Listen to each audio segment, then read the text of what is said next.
Hi, everyone. Thank you for joining us for the kickoff session for our RAGHack 2024 series, RAG 101. My name is Anna. I'm an event planner for Reactor, joining you from Redmond, Washington. Before we start, I have some quick housekeeping. Please take a moment to read our code of conduct. We seek to provide a respectful environment for both our audience and presenters. While we absolutely encourage engagement in the chat, we ask that you please be mindful of your commentary, remain professional, and on topic. Keep an eye on that chat. We'll be dropping helpful links and checking for questions for our presenter to answer live. Our session is recorded. It will be available to view on demand within 24 to 48 hours. With that, I'll turn it over to our presenter. Pamela, thank you so much for joining us today. All right, thank you, Anna. Welcome to the RAGHack English kickoff. So we are going to be talking about RAGHack and our hackathon and how we're going to run it, and also talking about what actually RAG is and giving some examples that you can dive into later in our many follow-up sessions. So RAGHack is a hackathon, and we're trying to give you a lot of information in this hackathon. So we have more than 25 streams, and we have them across 4 different languages: Spanish, Portuguese, Chinese, and English. So these are actually just the English streams that you see here on this calendar. So what you see is that in the first week, we talk about how to do RAG in different languages. So we've got Java, Python, JavaScript, and .NET. We're talking about how to do RAG with different retrievers, like different databases and AI search and graph RAG and that sort of things. Then in the second week, we go into more advanced concepts, like how we can switch out different LLMs, how we can use different frameworks, how we can make code interpreters, like just really, really cool stuff. So we have just so many streams. So some of you might just be joining for the streams, just for learning. And then other of you might be actually joining for the hacking, and hopefully we give you enough information, enough code samples so that you feel like you can start hacking on something cool. So let's talk about the hacking. Oh, here are the streams in the other languages. So if you do speak Spanish, Portuguese, and Chinese, check out their streams. Their kickoffs all already happened because they're all ahead of us in the time zones, but they've got more ones coming up as well. And of course, recordings are always available for everything. So anything you missed, you can go back and watch the recording and catch up. So for the hackathon, for this time around, we are doing prizes in each language and for each retriever, because we want to, we want to really see a diversity of RAG applications. So we do have a best overall prize, and then we've got best in each of the 4 main languages that we're supporting, which is JavaScript or TypeScript, Java, .NET, and Python. And then we've got best for each of the main retrievers that we're showing. So Azure AI Search, Azure Postgres, Azure Cosmos D, and Azure SQL. We've also got best use of AI Studio. So we just want to really point out in this RAG hackathon that there's so many ways to build RAG on Azure, and we want to encourage you to experiment with the approaches that work best for you. Each winning team receives a cash prize of $500 that will be shared across all your team members. And you can have teams of up to 4 members now. So if you've got a few other people you want to work with, or if you want to find someone to team up with, we do have a discussion thread where you can potentially find team members if you want to find somebody to complement your particular skill set. Now, you remember in a hackathon, hackathons are all about learning and having an opportunity to try something new. And so, you could work with somebody who has a different skill set from you, and you can both learn from each other based on what each of you know. I see. Oh, there's a question. Oh, what about multiple categories like language plus data store? Well, we don't have the budget for every possible prize combination. So basically, if you do something in Python with Postgres, you would be eligible for either of those prizes, right? So, the Python judges will review you, the Postgres judges would review you. And, if you won one of those, then it'd be great.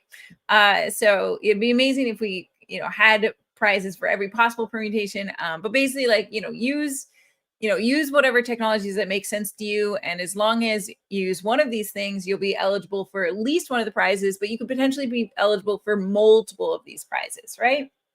Even you can really use like, I don't know, you can use multiple retrievers even. So, we'll just consider all the things you're eligible for, and but also to be nice, we're only going to give one prize per team because we want to be able to share the love.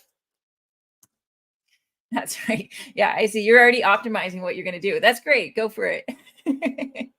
So for the submission process, first you need to register for RAGHack. And the way you're going to register for RAGHack is actually by registering for any of the live streams. And we don't even check to see whether you've attended the streams. We don't have a way of knowing that, but just register for any of those live streams, right? You can see them listed off our, main repo here. So just any of these streams, whatever looks interesting to you, just registered for one of them. If you registered for today, then you're set.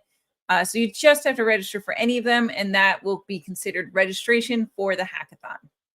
We don't have a separate registration for the hackathon, just register for any of these streams, including Spanish or Portuguese. And then you're going to submit your hack by filing an issue. So we're using the issue tracker as our submission. You can see actually somebody already submitted their hack, so they're really ahead of the game there. But if you create a new issue here, you'll see this project submission, and you'll put in your name, description, check any technologies you're using, give your project repository URL. That is a required field. Deployed endpoint URL is not required. So we don't want to have to force you to like keep something deployed, or even to have it deployed at all if it's costing money, right? So that's optional. So the things that are required are a repo URL and we'd also like a video. It can be a short video. You can use it make it with free software, QuickTime on your Mac or whatever you have. But it really helps to have a video that walks through it, just a screen share of how it works. And then team members, which is any team members you worked with on the project. So you do one submission per project.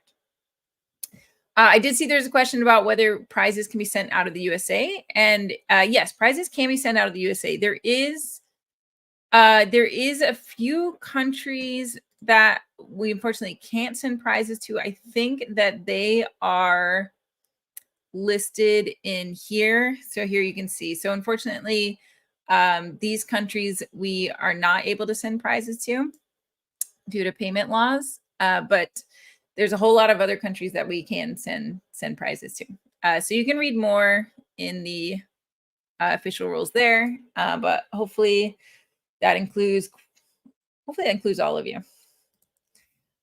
All right. And yes, team size can be 1, 2, 3, or 4.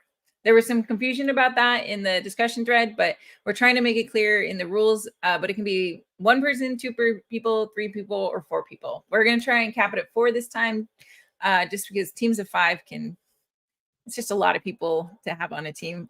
So we're going to say it's between 1 and 4 this time.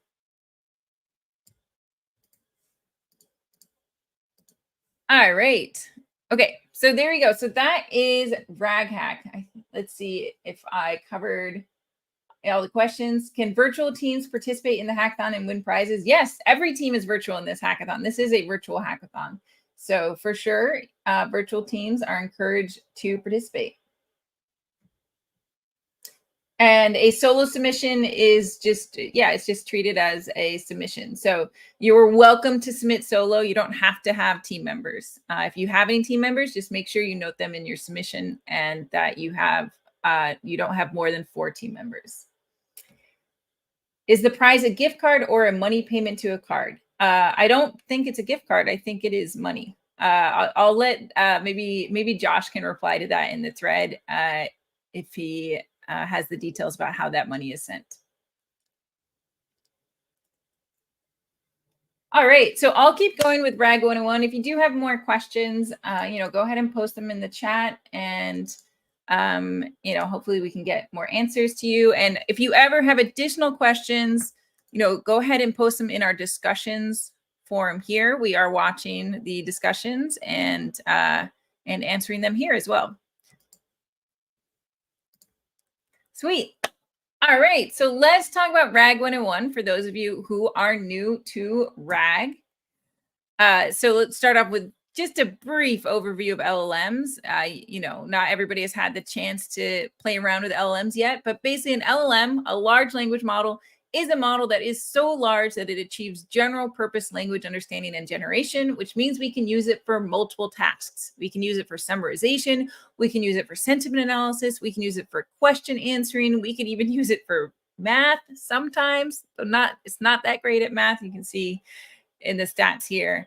But we can use it for a surprising amount of tasks. We can use it for translation, right? So it's been trained on just so much data with so many training rounds that it's able to do many, many tasks. And so that's really exciting for all of us because we can use it. We can use it for things without having to train our own models. And there's many LLMs that you can use on Azure. We started off with Azure OpenAI. This is our classic, GPT 3.5, then GPT 4. These days, it's all about GPT 4.0 and GPT 4.0 Mini. There's also embedding models like Ada 002 and now the text embedding 3 series. So if you want to use those on Azure, you're going to use them either via Azure OpenAI or via GitHub Models. So if you haven't checked out GitHub Models yet, definitely recommend that you check it out and get on the wait list. There is a wait list and they're adding more people in every day. But the really cool thing about GitHub Models is that you basically get access to all these models that are hosted on Azure, but you can use them for free for a certain amount of usage each day, right? So you get like 200 requests a day or something, right? So you're not going to use them, for your production app, but you can definitely use them for doing like experimentation and developing and stuff like that. And you can easily swap between different models here. So here you can see they have the OpenAI series, and they also have, the Phi 3 series, and then, things from Meta, Cohere, Jamba, Mistral. So if you have not joined the waitlist for GitHub Models yet, do join the waitlist. And if you have access to GitHub Models already, that is great because you could take advantage of those to be able to use models for free during this hackathon. And it's really cool because you can basically open up a GitHub code space with any of these, and you can just start using them immediately without having to do any sort of Azure sign up at all. And you can see the instructions here for GitHub Models. You can get instructions in Python, JavaScript with different SDKs. So it's a really, really nice experience. So definitely sign up for that if you haven't yet. And then there are the other models, and we saw some of them in GitHub Marketplace, right? So we've got the Phi 3, we've got the Mistral models, Cohere, and Meta. So those you can get from Azure AI Model Catalog. And here's a link about Azure AI Model Catalog. So you can get them from there or from GitHub Marketplace, right? So GitHub Marketplace is only for playing around. Azure AI Model Catalog is where you're going to get them if you're going to be using them for production. So this, you'll sign up for an Azure account and then deploy them from there. And quite a lot of models that you can use from there. So you could use any of these LLMs when building RAG applications. Now, another way you could use LLMs is to run them locally on your computer. And this can also be a tool when you're developing and hacking. And it's really helpful because it can be a way to do development with LLMs for free. So there's this tool, olama.com, and it puts a little Olama in your taskbar here. And it lets you run local models, small models locally. And it actually doesn't necessarily require a GPU. It has a trick where it can run them efficiently with just a CPU, which is really nice for me. I don't have a very powerful computer. I have a Mac M1, but I'm able to, run these things. So I can be let's see, DT, Olama, run, what is it, Llama 3.1? So you need to you go to Olama and you look up the name of the model that you want to run. You're like, okay, Olama. And then you check out their models. All right, and we see 3.1. Yeah, so then I said Olama run Llama 3.1. Okay, so then I can say, oh, hi, what's up? I never know what to say. And it'll send a request to the LLM and answer it okay, we'll ask it, what does RAG stand for? So this is running entirely locally on my machine, and it's able to respond pretty quickly. This is only a 7 billion parameter model. as I can't run the larger models on my machine, because I was saying I don't have that much power on my machine, but you can do quite a bit with just this 3.1 model. And I have got RAG repos that are running entirely on Llama 3.1. So this is another option when using LLMs. So I saw some questions about, can you use multi-modal from Hugging Face? So generally for this hackathon, whatever you hack should involve RAG in some way, because this is RAGHack, and then should involve Azure in some way. So you might decide not to use an Azure LLM. You might decide to use a different LLM. And I think that's actually okay. I guess I'll talk about it with the team. I think it should just be, it's RAG and it involves Azure in some way, right? So, maybe you're using Azure OpenAI, maybe you're using Azure Postgres, right? But we basically want to see different ways that people build RAG on Azure. And so sometimes people do solutions that are 100% Azure, which is really cool. It's great for us. But sometimes people will also mix and match Azure technologies with non-Azure technologies. And that's also, we're talking about the cloud here. And in the cloud, we have portability. So I think that's also a really great way to build a RAG. And we want to be able to support people, mixing and matching Azure technologies with non-Azure technologies, right? Because as developers, you want to pick the best tool for the job. So yeah, that's my response for that. I said, can you share the trick that allows efficient use of the GPU using Ollama? You can read about that on Ollama. I believe the trick is called GIGUF or something, maybe for giga format, a binary format. I think that's one of the tricks at least. But I'm sure you can find more on Ollama, probably on their blog. Probably has more information about that, or maybe in their docs. Great question, though. All right. So let's see how we can use LLMs from Azure OpenAI. I'm actually going to show it just via a HTTP request, right? So we expose all of our LLMs, our hosted LLMs, using HTTP endpoints, right? So let me go ahead and open it up. So I have this .http file here. I'm in VS Code. I'm using the VS Code REST client, which is really cool extension for sending off HTTP requests. If you're not using it yet, I just discovered it. It's very cool. You can put all your HTTP requests in files and then just send them off. So let's see. So here I am making a post to my OpenAI endpoint, and I've got some things in a .m file so I can change them.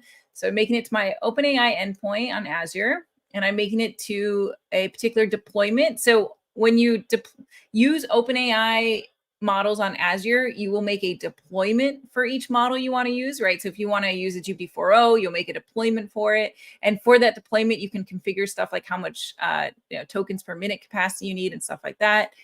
And then I'm making a request to the chat completions endpoint. So I'm saying I want to do a chat completion to this model deployment for this service. And then I'm passing along my my token.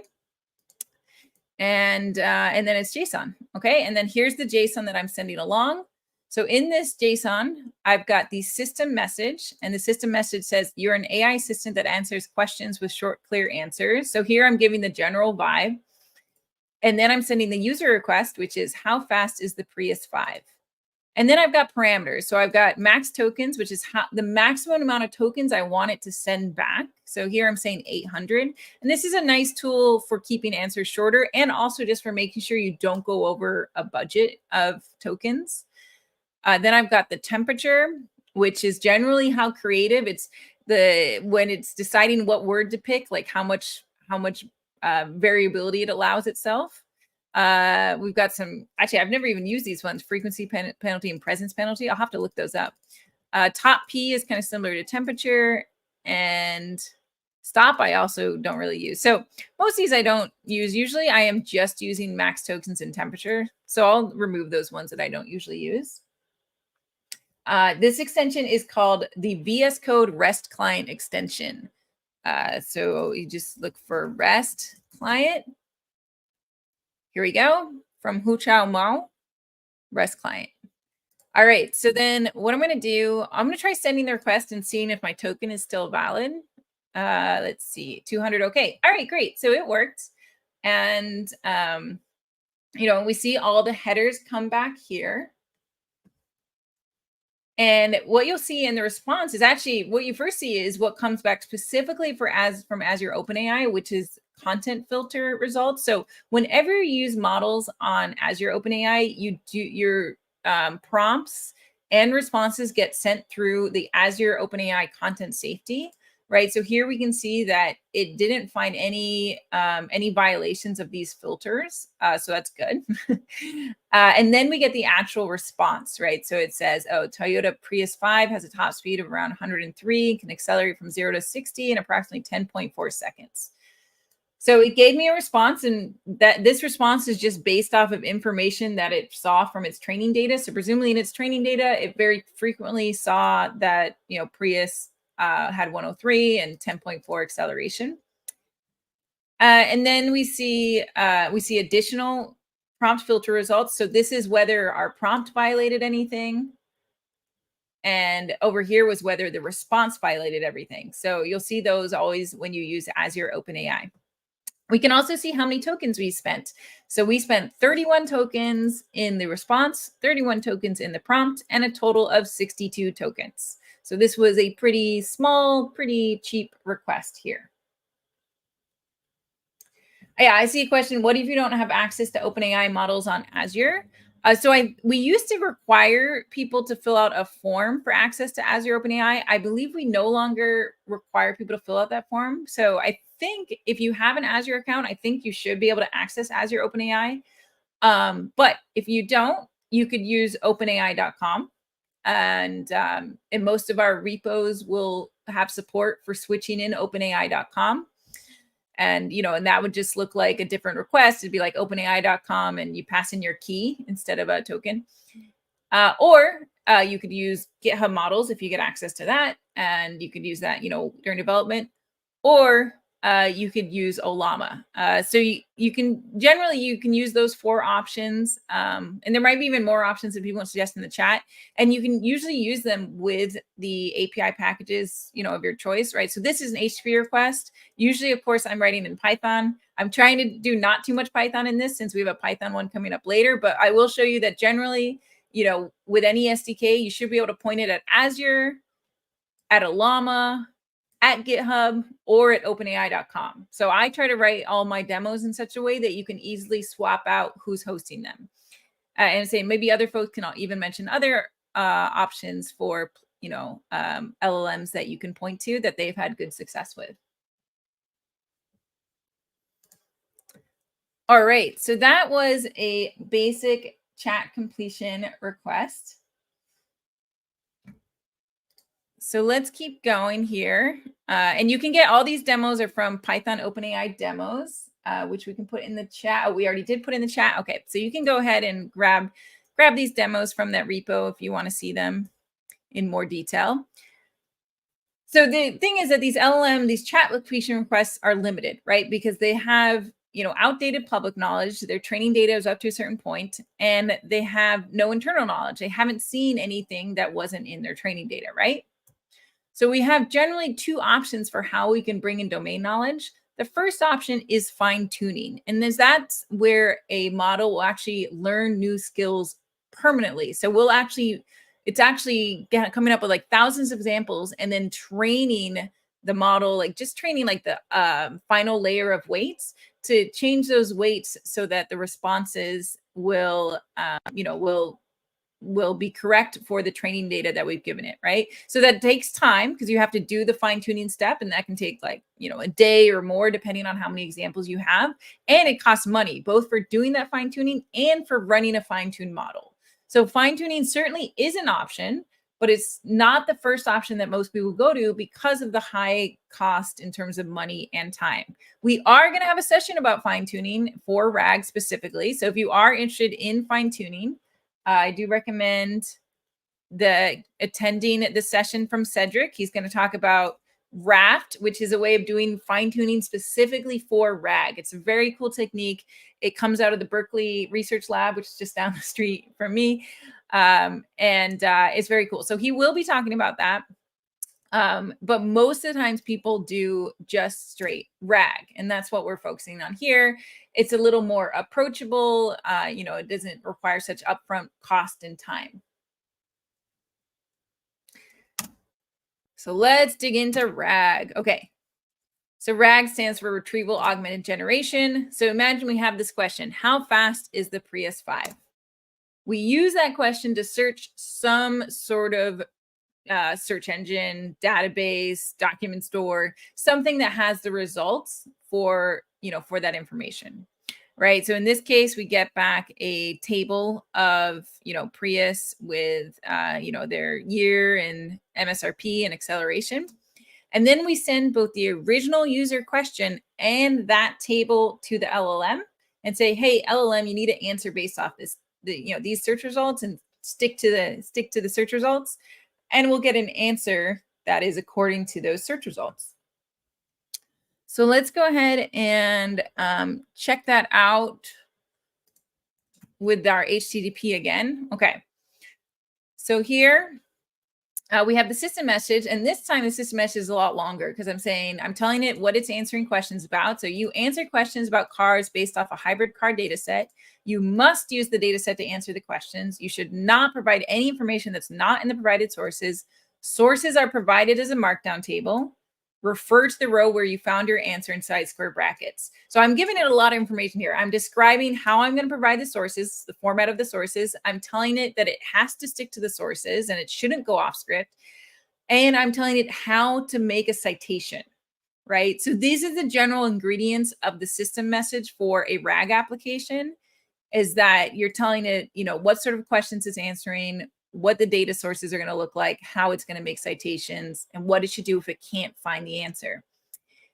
And then we have the user question, which has the actual question from the user, and then it has the sources in some sort of format. So in this case, the sources were a markdown table. You might also send along like JSON. You might just send along a bunch of paragraphs. It just depends on the kind of sources you're working with, right? So these came from an earlier step of actually, searching some data store.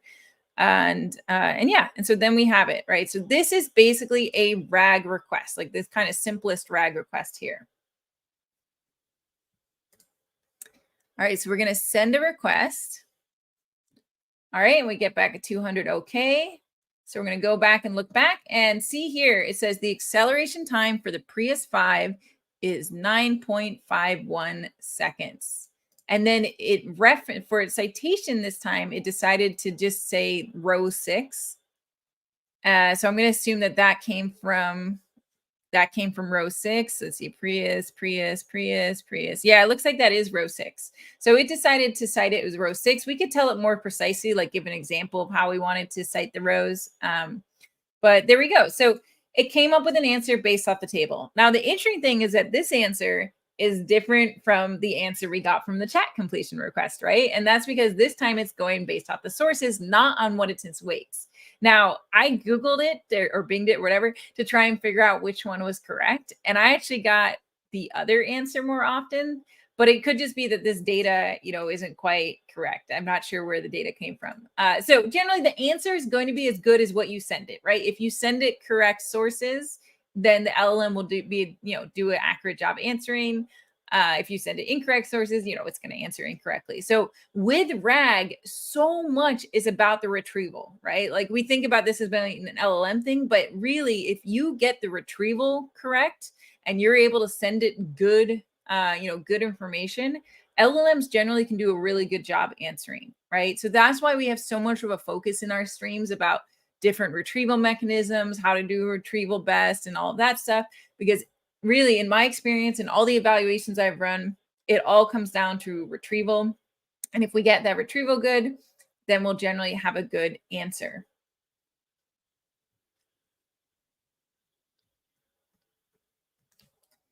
So Derek asked, can you provide an example of where to access the document source table? Yeah, so this one was based off just a CSV.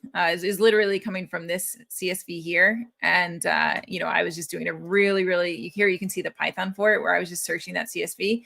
That is not a good RAG. That's not a production RAG. So the examples we'll be showing we'll show you how to do RAG on Azure AI Search. We'll show you how to do RAG on Postgres. I'll show you a quick RAG on AI Search, but we'll show this more in the in the session on AI Search, but just to get a feel of what it looks like. This is in Python with AI Search, right? So I get a user question, I get a vector embedding for it. I then search a search index for matching documents. And that's that search request here. I get back the documents and I, join them together with new lines. That gets us a bunch of, sources that look like this. So in this case, our sources are, file names with page numbers, and then they have chunks of paragraphs from those sources, right? And we send along like 3 of those. And then I send that to the LLM. So that's an example with AI Search, but generally it's going to look similar, whatever retriever or framework you're using. Is that, first you're going to retrieve it, get the user question, do any sort of cleanup or embedding of that user question that you need to do. If you're going to do a vector search, send that to your search engine, vector store, whatever, get back the results, concatenate the results in some LLM appropriate format, and then send them both to the LLM with a good prompt that tells it to stay on track and tells it how to do the citations.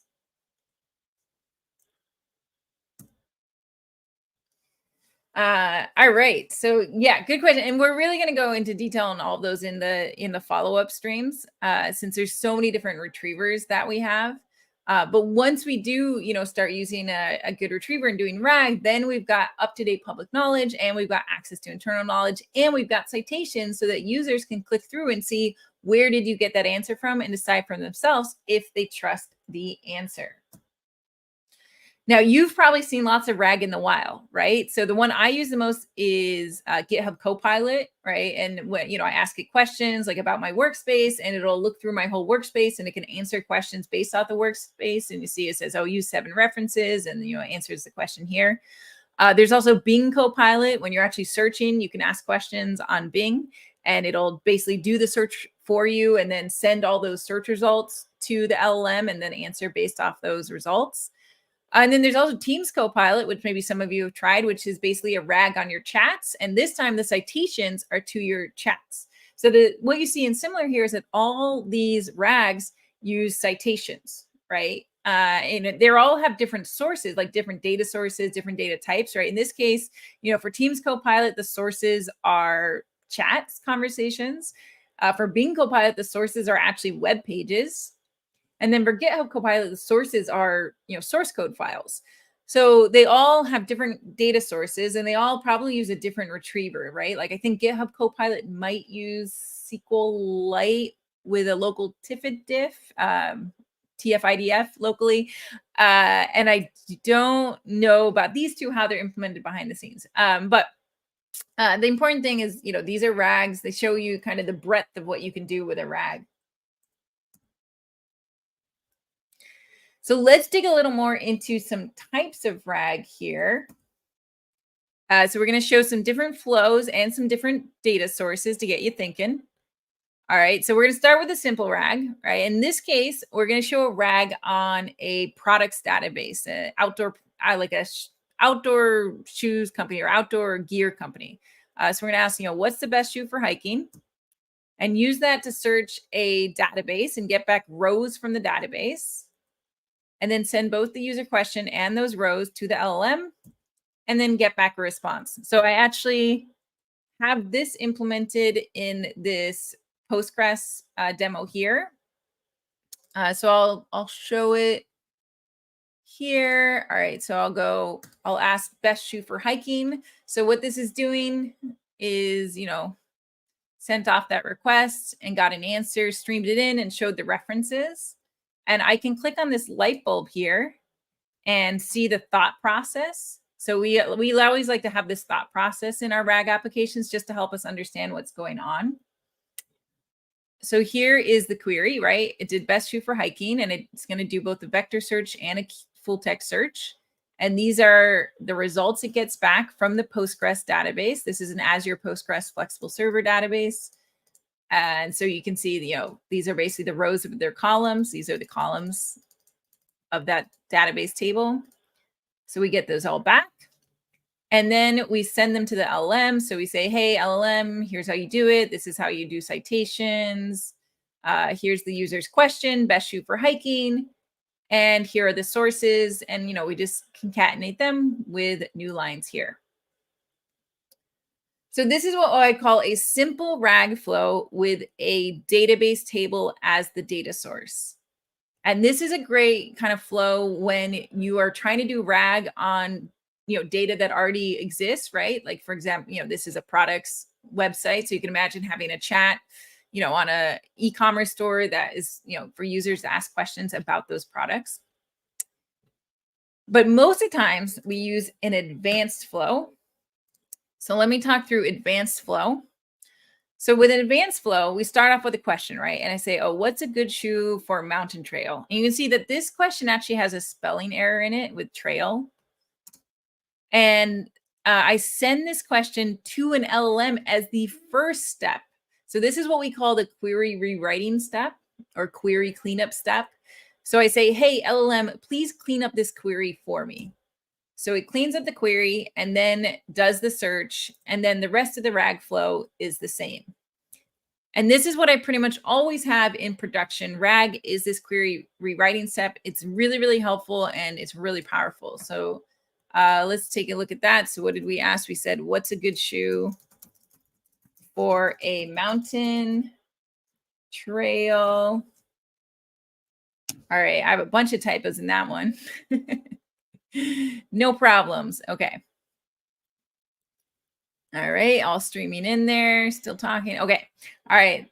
So then we look at this and we can see that the first step is a LLM call. So it says, hey, here's the query.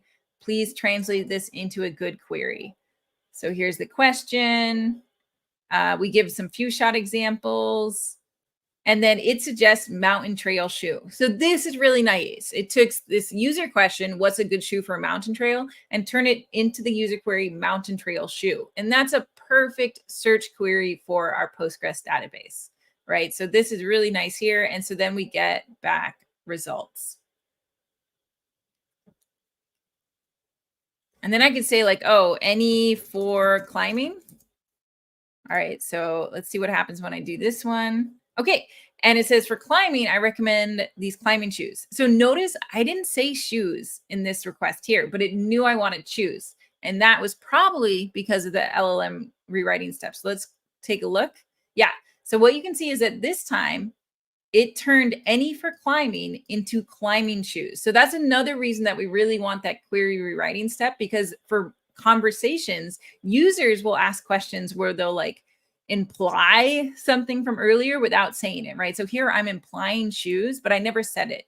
So we really want to, clean that up and say, hey, what we should be searching for is climbing shoes, right? And that's a perfect search for, for the LLM. So that's really cool. I see a question about citing the sources. Yeah, so you should definitely mention how you want the sources cited and, potentially give examples, right? It always helps to give examples, right? So this one says, each product has an ID in brackets followed by colon. The product details always include the product ID for each product you use. Use square brackets to reference the source. For example, 52. Don't combine citations. List each product separately. For example, 2751. So we get really, really precise with this. And it definitely helps to be really specific when you're telling it how to do citations. And that's actually one of the things I find the hardest with doing RAG with some of the, some of the open models, like lower parameter models, is that they often can answer the question correctly, but are not as good about providing the citations in a good format. Now, luckily, I have had success with Llama 3.1, and this repo I'm showing here is fully compatible with Llama 3.1, the locally run version of the 8 billion parameters. So Llama 3.1 seems pretty good. I haven't had success with any of the other small language models with getting citations correct. So this is something where you do need a powerful model to be good at following directions, right? The higher parameter models tend to be better at following directions, like how to make citations. And here you can see our prompt for query rewriting, right? Here's the history of the conversation, generate a search query based off the conversation, a new question, don't return anything besides the query.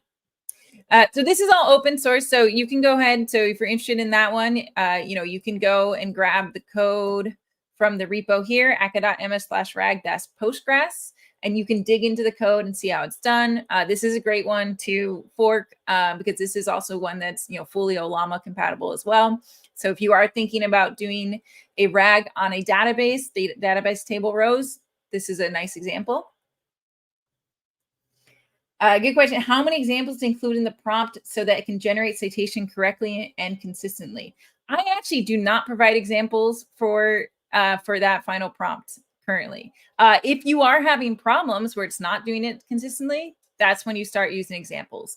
The only part where I have examples here is actually on the query writing step, because I was having a really hard time getting that working with Llama 3.1.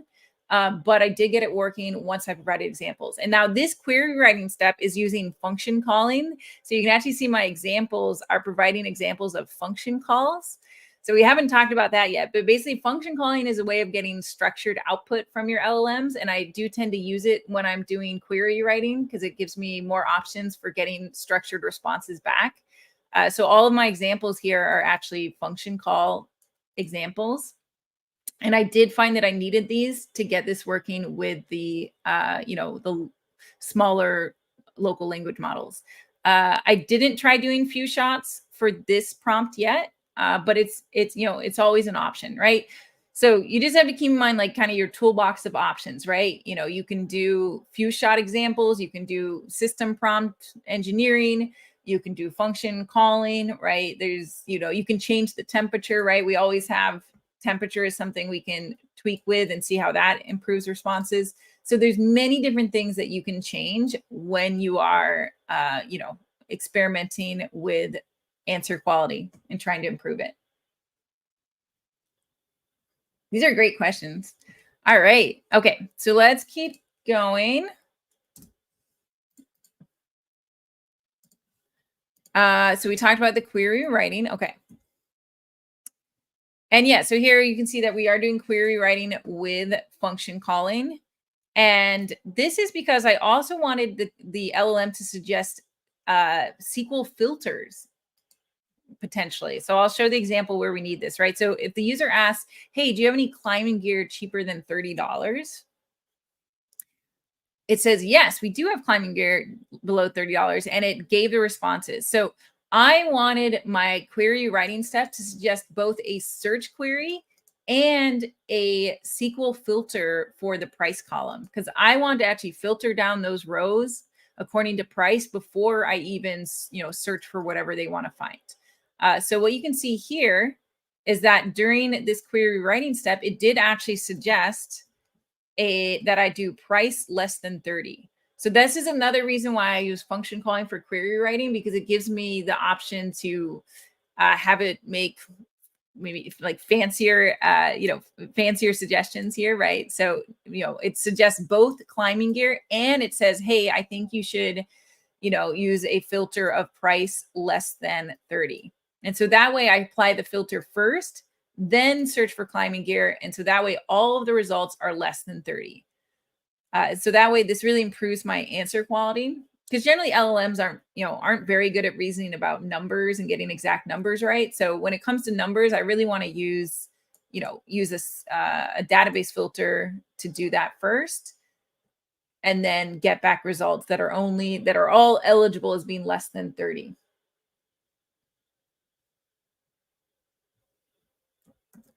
And here are the few. So this is the one why I use few shot examples. So you can see here few shot examples that are actually with these price filters here, and that really helped out. So when I say few shot, I just mean examples. Few shot is like the fancy way that we just say examples. So we're just giving pretending like these things actually happened in the conversation to show it how we expect it to behave. And there's been a lot of cool research into, optimal few shot examples, right? So this was actually based off of, I think, LangChain. Can I find their blog about it? There we go. They had a great blog post here, few shot prompting to improve tool calling performance. So that was what I referenced when I was developing this. And they did a bunch of examples where they did like no examples, where they used like examples based off of what they thought the query was asking for. So they had like a bunch that they picked from. And that did pretty well. But yeah, so really, really interesting things there. I'll share it so that you all can read that blog post. Okay. All right. So these are great questions. Let's keep going. And now let's talk about RAG on documents, because this is what a lot of people want to do when they want to do RAG. All right. So here we have a user that comes to like a company RAG chat and they say, hey, do my company perks cover underwater activities? So we take that question, we use it to search a database, and we get back responses. And so these responses are actually chunks from documents. And then we take both the user question and the document chunks, send that to the LLM, and get back a response. So this is implemented in aka.ms/RAG chat. This is our most popular RAG sample, and it's one that we'll be showing quite a bit during these sessions. So we'll be digging into it in many of our sessions, and I can show you the demo for that. So actually I've already run it. All right. So here, what does a product manager do? Blah, blah, blah, blah. Here's the citation. The citation's to a PDF. And when I look at it, I can see that I do use the query writing step. And this one actually has few shot examples as well. And that comes up with this. And in this case, it didn't transform it, but that's fine, because that's a good search for this one. And then I search Azure AI search. So that's where I've indexed all these document chunks. And you can see I get back a bunch of document chunks, and each chunk has an associated page and page number. And they also each have a vector embedding, and they even have an image embedding. I did see a question about whether you can do RAG on images. You can. It's a lot trickier.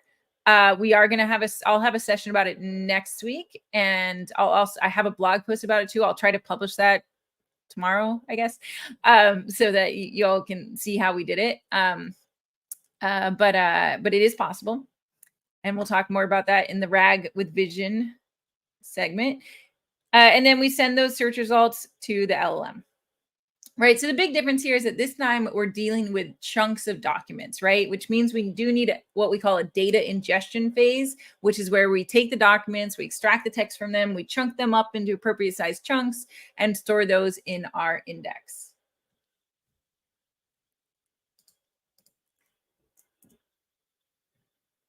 So what we've seen is RAG on database rows and RAG on documents, like unstructured data. So if you're doing RAG on database rows, you need some way to search your columns, right? And you want it to be like a pretty darn good search, because users, they're asking questions. And so you need a way that you can search for user questions, which can be, filled with like weird spelling and punctuation. So you should use a query writing step, but still have a really good search step too.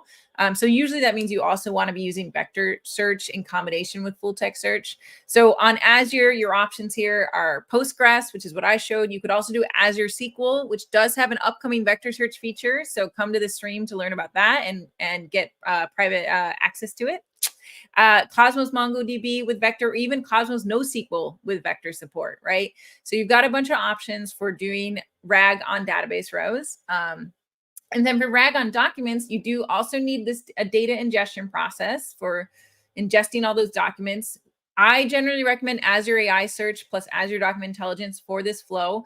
I'll talk a bunch about that with Farzad in our Thursday session on AI Search. So if you are interested on RAG on documents with AI Search, or even with anything really, come to that Thursday session, and we're going to dig deeper into how we actually do the data ingestion and the search and all that stuff.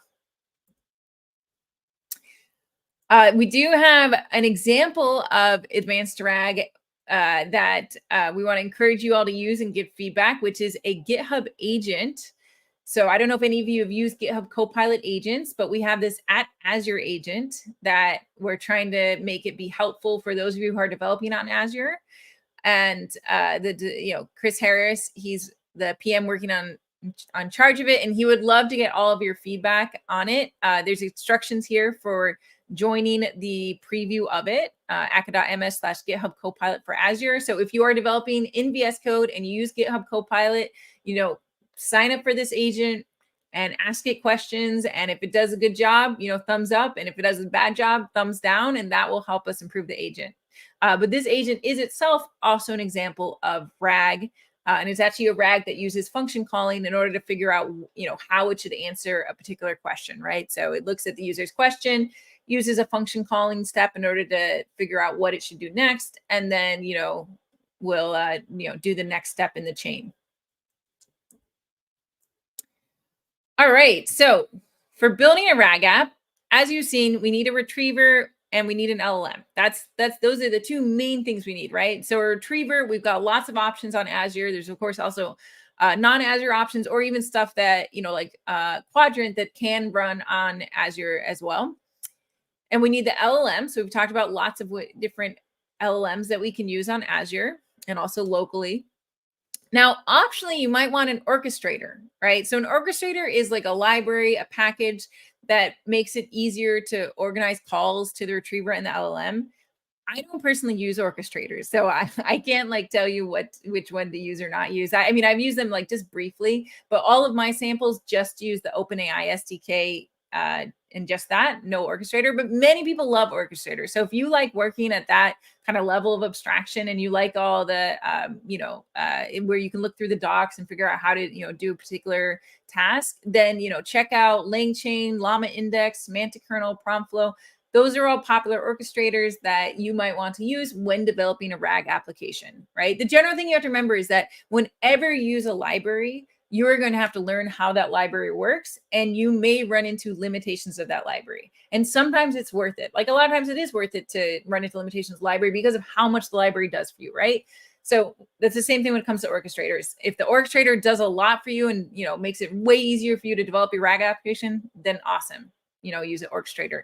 If you find yourself running into its limitations, then you may need to move off the orchestrator and use something more lower level. That's the debate you have to make for yourself.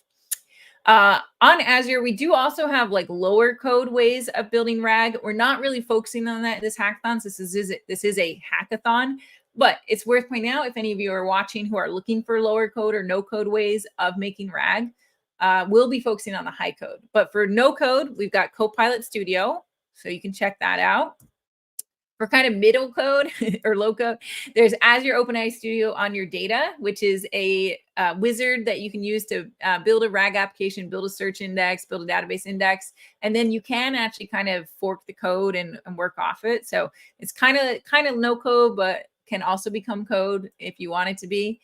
And then what we're going to be really focusing is all the high code solutions.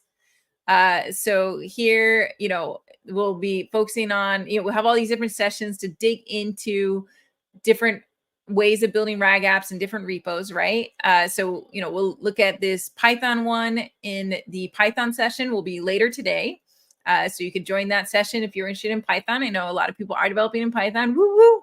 That'll be my session. So hopefully I'll see you all come back for that one.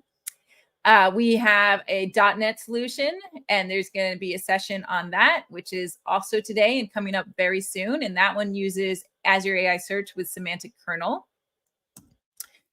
There's going to be a JavaScript session tomorrow, and they're really going to be focusing on their Cosmos DB for NoSQL plus LangChain JS solution using Azure Functions. So that'll be tomorrow from our European advocates, bright and early for me.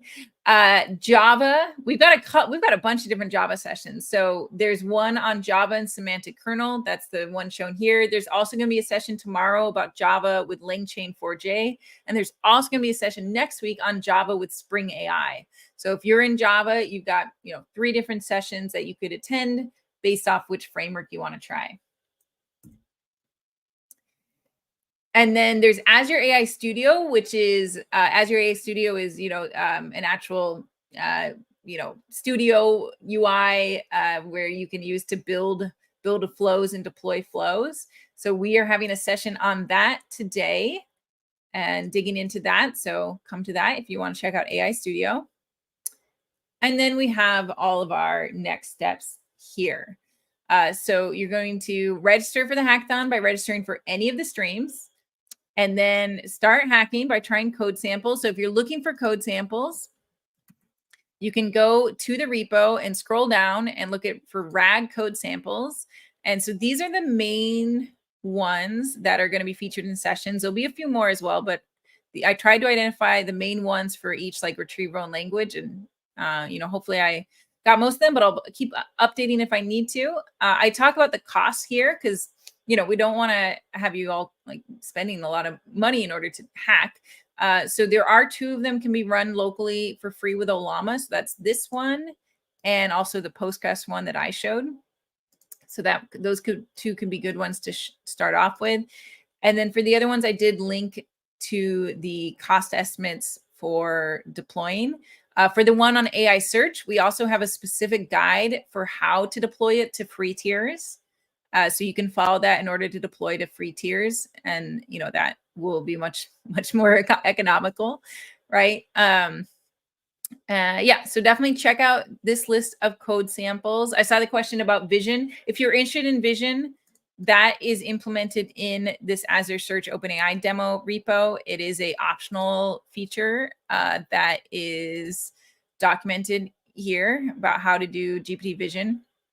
So if you are interested in vision, that would be,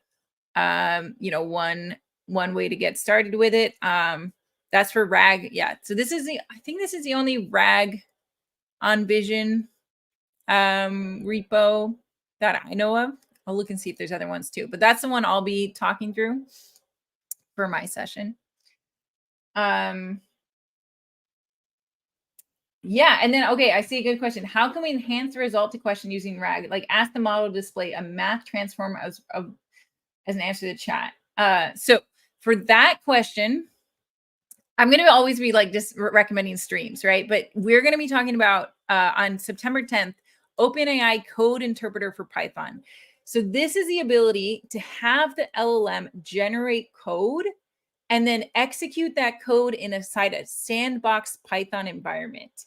That means you could ask the LLM like, hey, can you write matplotlib code? And it could generate a chart using matplotlib, right? You could also ask the LLM to write a bunch of pandas code to do data analysis, right? So that is the approach that I've been recommending to people who, basically want to be able to kind of have the LLM execute arbitrary code. I think it's the easiest way to have it, come up with a chart, because there's things LLMs are very good at pandas and matplotlib. So I think that's the best way to have it generate a chart. You could also use function calling, but I would definitely recommend that session for that. All right. I saw that. Okay. I guess the GitHub Copilot for Azure repo is 404ing. So I will ask Chris Harris about that after the session and get an updated link. Probably put it in the discussions. I'll just start a new discussion. The question is, do you recommend an orchestrator for a production grade app, and what are the benefits?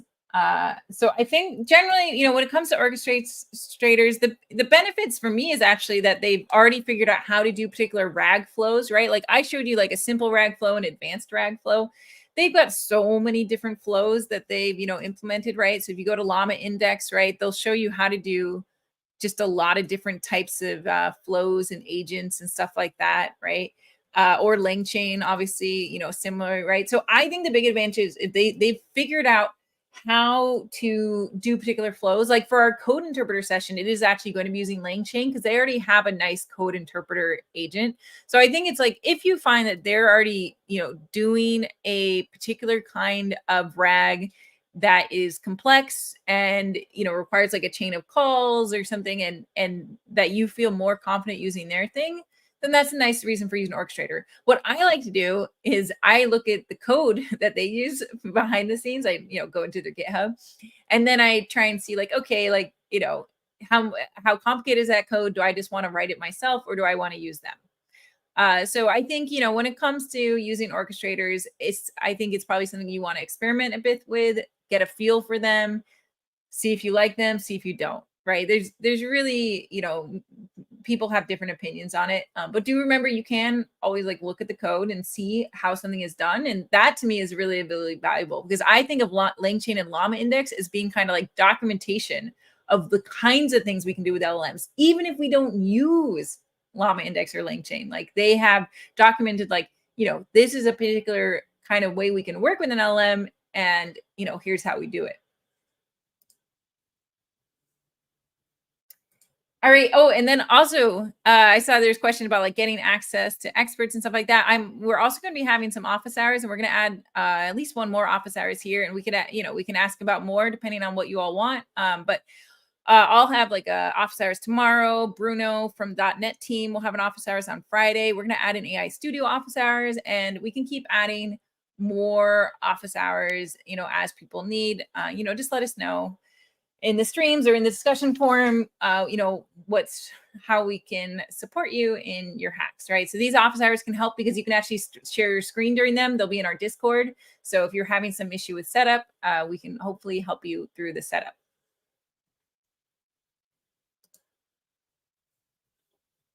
Okay. All right. So we are now at time. So I will go ahead and call it and the stream. But if you do have additional questions or if you want to see the slides, so for each of our sessions, we have a link to the resources. Like for this one, here's the resources thread, and you can see these are my slides. You can get the PPT, you can get the PDF. We'll link the recording here. You're welcome to ask follow-up questions in this thread. You're also welcome to ask follow-up questions and discussions. Josh and I will just be watching every discussion. So just, you know, post your questions somewhere in the discussion, and we will see it. And we'll try to, we'll either answer it in discussions and or in a stream if you're in the stream. All right. So yeah, there's so many questions. These are so fun. I could just talk RAG all day. But I will be talking RAG later today. So come to our streams coming up. We'll be talking about .NET. We'll be talking about Python today. We'll talk about AI Studio. So we can keep answering lots of questions during those. So please join us. Love seeing all of you having such great conversation in the chat. All right. We'll see you later then. Bye, everyone.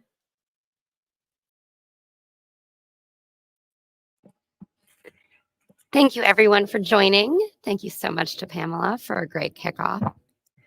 To learn more about the series, you can follow the link at the bottom of the screen or in the chat. We are always looking to improve our sessions and your experience. If you have any feedback for us, we would love to hear what you have to say. You can find the link on the screen or in the chat. Today's event code is 23299. We'll see you at the next session.